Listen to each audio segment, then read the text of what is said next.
if anyone's got any questions, either chuck them in the chat, alternatively stick your hands up, and or you give us a nod if you see any questions or anything. We can try and answer it as we go through. So I'll try and give you a bit of a whistle-stop tour of what we're proposing.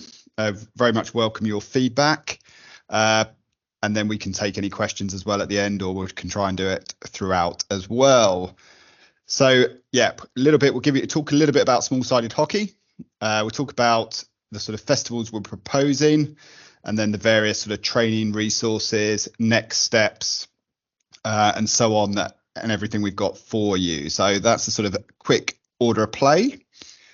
So as Elle mentioned, our aim here is very much about growing participation in college hockey across England with your network, and it's very much about small-sided festival formats. So this is about participation.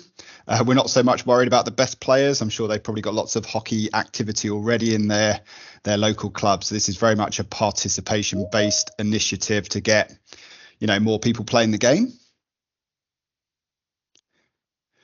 So what we would like to do, there's sort of two tiers to this, and we're looking for sort of volunteers and hopefully some of you on the call, whether we do regional festivals, so across the AoC regional network. So if any of you would like to run a festival for all the colleges within your region, equally, we would love it if you just ran something locally for your students. If you want to team up with someone else nearby, that's great, but it could just be something that's internal for all of your sort of students at your college, and you can split them into teams appropriately. So that's sort of fine. So sort of two festivals that we're looking at here. To give you a little bit of an overview about small-sided hockey. So, it's an alternative way for students to play. It's a bit like our sort of five-a-side football equivalent. We're very, very flexible around, the sort of space that's used and so on. So it's definitely opportunity. It could be played indoors, could be played outdoors.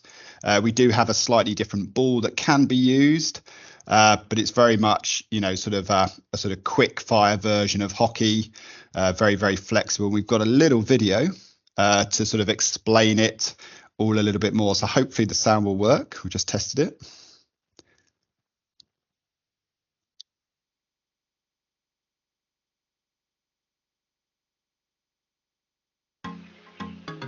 Oh, you have to let me know if the sound's not working. I can hear it.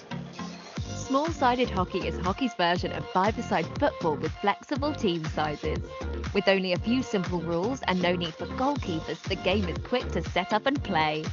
It's great for those new to hockey as well as those looking for a more informal experience. It gets players active, involved and running around with lots of touches of the ball.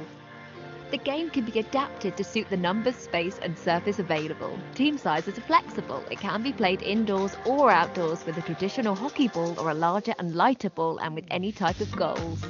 Players of mixed ability, experience and gender can play together, so small-sided hockey is great for giving players fun and appropriate gameplay. For more info, visit www.englandhockey.co.uk/small-sided hockey. Okay, Elle, did that play okay? Yeah, that works. Yeah, brilliant. Okay, give you a little snippet. We'll obviously circulate all these slides afterwards. So what we're proposing for the format of the festival is six-a-side without goalkeepers. We know that having all the goalkeeper kit and all of that type of stuff can be expensive, or equally something that can be off-putting. So six-a-side. Like we say, players can come individually, they can come from specific college, depending on whether it's the sort of regional festival or just your own sort of local internal festival. Great to get the players involved, or whether, one of you is could also get involved with regard to umpiring, but it can be rotational basis. We're very, very flexible about how you want the teams to be made up. So it could be male, could be female, could be mixed. Obviously, one of the beauties of hockey is that, it is a mixed sport, very much 50-50 from a participation perspective. That's really up to you to make the local decision. We're very, very happy that sort of if any hockey gets played, that's sort of good news for us. So it's up to you on what you think works best based on all the other sports and other things you might do and your students, what they would like. Game duration can be flexible. We're sort of suggesting maybe 10 minutes a half with a 5-minute changeover, but we really, really don't mind. So that's sort of up to you. Of the standard stuff, team scoring the most goals is the winner. You can do, if it's a draw, you can get into sort of penalty shots, penalty shootout, to use the sort of football style. And very, very flexible about what you want to play this on, whether it's a tennis court, netball court, sports hall, or a similar area. So very, very much up to you on what you want to decide to do. We do have an adapted ball.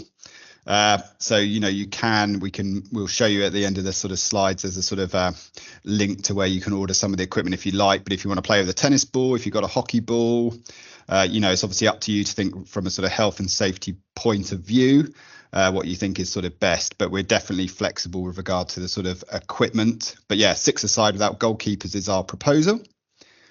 With regard to a scheduling perspective, I'm sure you've got lots of experience running competitions, and I think any sort of team sport can be run in the same way.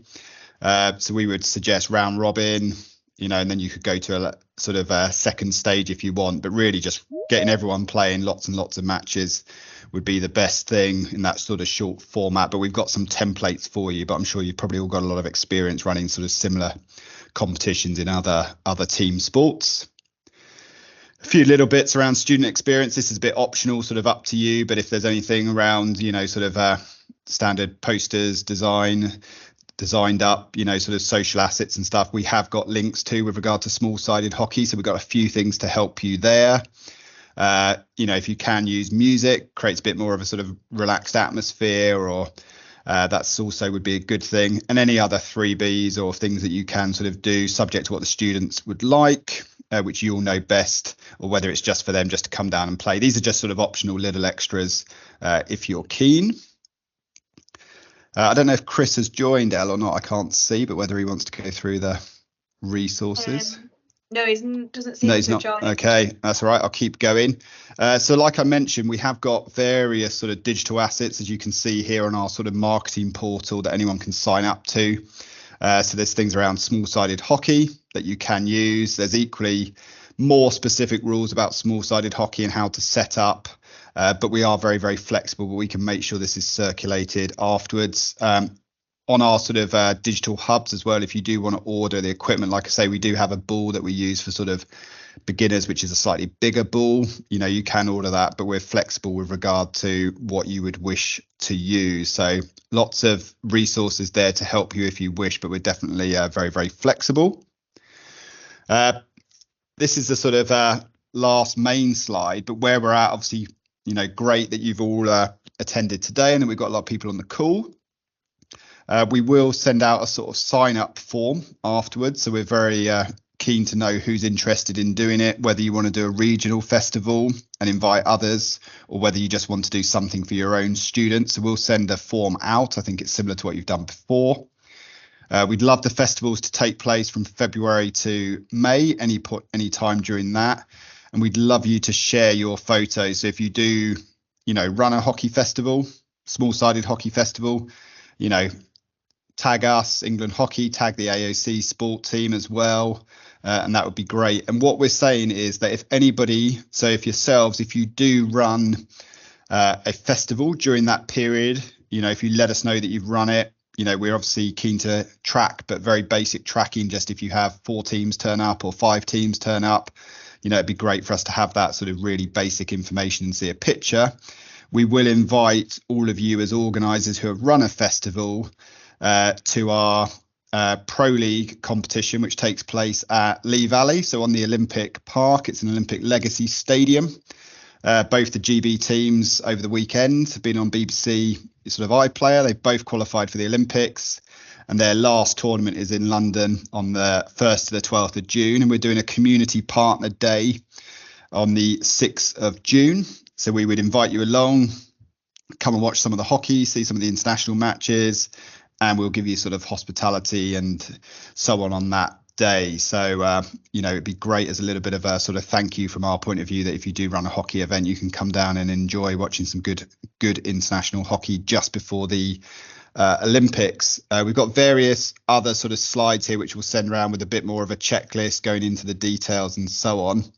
But I think really I've